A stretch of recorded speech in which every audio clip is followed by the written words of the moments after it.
As a Japanese housewife living in the US, I want to look at the counterfacts of socialization from unique perspectives. A breach happens somewhere! A leaked password list appears, an IT department reacts, and a familiar ritual begins. Everyone must change their passwords. 90 days later, everyone must change them again and again.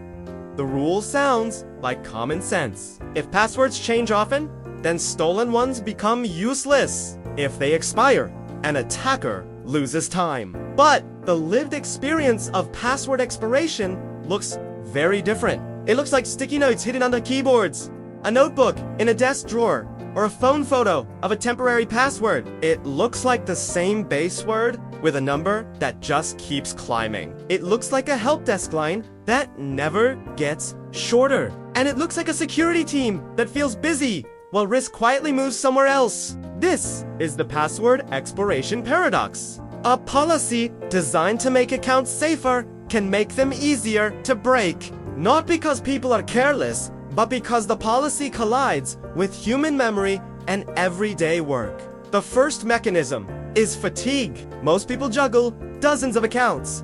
Work, personal, school, banks, shopping. Each has its own rules for length, symbols, and what you can't reuse. Now, add a countdown clock. A password that's fine today becomes invalid next month. So people have to spend time and attention just to stay logged in. And when a system burns through those scarce resources for no clear benefit, people adapt. Predictably, they make the next password easy to remember and similar to the last one. A base phrase plus a month number. A base phrase plus an extra exclamation point. Guidance from the National Institute of Standards and Technology, or NIST, makes this point directly. They explain that when users expect frequent changes, they tend to choose weaker secrets. When they do change, they often use simple transformations, like increasing a number. This creates a false sense of safety because attackers can apply the same transformations to the second mechanism is attacker learning. Imagine an attacker already has one of your passwords, maybe from a phishing email or a data breach. Password expiration assumes the attacker will be locked out when the password changes. But if you change from winter 2025 to winter 2026, the attacker barely needs to guess. If you change from spring 7 to spring 8, the attacker is only one step behind. This isn't just a theory. Researchers have developed algorithms for guessing a new password from an old one and found that routine expiration is surprisingly ineffective at revoking an attacker's access. The third mechanism is operational risk. Password expiration increases resets. Resets increase help desk work, which creates more opportunities for social engineering. An attacker who can persuade a help desk to reset a password has bypassed the expiration schedule entirely, even without an attacker. The cost is real. Every forced change creates a small break in workflow. A meeting starts late because a login fails. A nurse loses seconds at a terminal. A remote worker can't open their VPN. All those tiny interruptions add up. A policy that adds friction is only justified if it meaningfully reduces risk. But the evidence for that is weak. Let's consider what kind of attack you're trying to stop. For online guessing, where an attacker tries many passwords at a login form, the best defenses are rate limiting, account lockouts, and multi-factor authentication. For offline cracking, where an attacker steals a password database, the key controls are strong hashing and long passwords. Password expiration doesn't fix weak hashing, stop a data breach, or prevent phishing. In fact, it often increases password reuse across sites because people can't remember a unique, complex, rotating password for every account. This is why modern security guidance has changed. NIST now says verifiers should not require passwords to be changed periodically unless there is evidence of compromise. The UK government security guidance agrees these aren't fringe opinions. They reflect a shift in thinking from ritual to risk, from scheduled activity to evidence-based response. Think about it this way.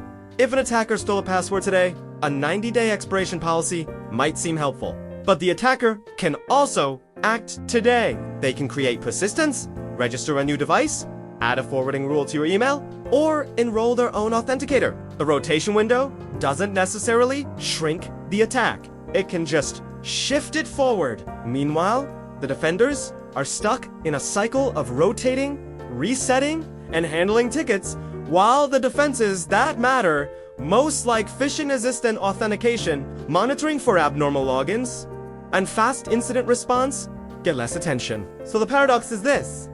When password expiration is applied broadly, it encourages weaker passwords and predictable transformations. It increases reuse and insecure storage. It consumes effort that could be spent on better controls.